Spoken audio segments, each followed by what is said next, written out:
খুব ছোটবেলায় আমি একটা কথা বলেছিলাম, সাহা ইজ এ ব্র্যান্ড। আর সেই কথাটা আমার কিছু পরিচিত মানুষ এত সিরিয়াসলি নিয়েছিল সেটা বলার বাইরে। সেই থেকে আমাকে সবাই একভাবেই ডাকতে থাকে, এই সাহা, এই সাহা। সাহাটা শুনতে না খুবই মজা লাগে। আর এই হচ্ছে সাহাবাড়ির পোলাপান। সাহা যদি ব্র্যান্ড হয়, সাহাবাড়ির পোলাপানরা তো একটু স্পেশাল হবেই সব দিক থেকে। তো নমস্কার বন্ধুরা, কেমন আছো তোমরা সবাই? আশা করছি সকলে খুব খুব খুব ভালো আছো। আমিও তোমাদের আশীর্বাদে খুব ভালো আছি। সকলকে স্বাগত অনারে জগতে। তোমাদের অনা এত ল্যাদখোর সেটা তোমরা ভালোভাবেই জানো। অনুষ্ঠান সেলিব্রেট করে সে আগে, কিন্তু সব কিছু শেয়ার করে তোমাদের সাথে অনেক দেরিতে।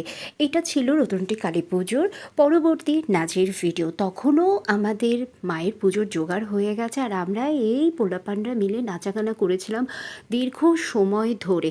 আর বছরে একটা দিন গ্রামে যেয়ে সকলে একত্রে হই, সেই মজার ভাগটা শেয়ার না করলে হয় বলো? আর সব থেকে আরও একটা দুঃখের বিষয় কি জানো?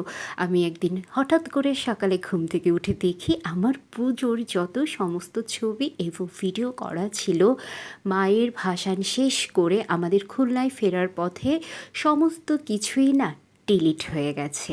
তো এই দুঃখে আমার যে কি কষ্ট হচ্ছে, বিশেষ করে মায়ের কোনো কিছুই আমি এই বছরেরটা স্মৃতিতে রাখতে পারিনি। তো আমাদের এই নাচ গান ভাই বোনের হুল্লোড় তো একেবারে চলেছিল। আমরা কেউই ঘুমিয়েছিলাম না দুটো দিন। সমস্ত সময়টা আমরা মজা করেছি, রাত জেগেছিলাম। আর যেটা ঘুমিয়েছে তার পিছনেও লেগেছিলাম আঠার মতো। যতক্ষণ এখানে থাকবো কোনো ঘুমানো যাবে না, শুধু মজাই করব। আর আমার তো কপি ক্যাট একটা আছেই, সে আমাকে কপি করতে করতে তো সময় পার করে দেয়। টাটা।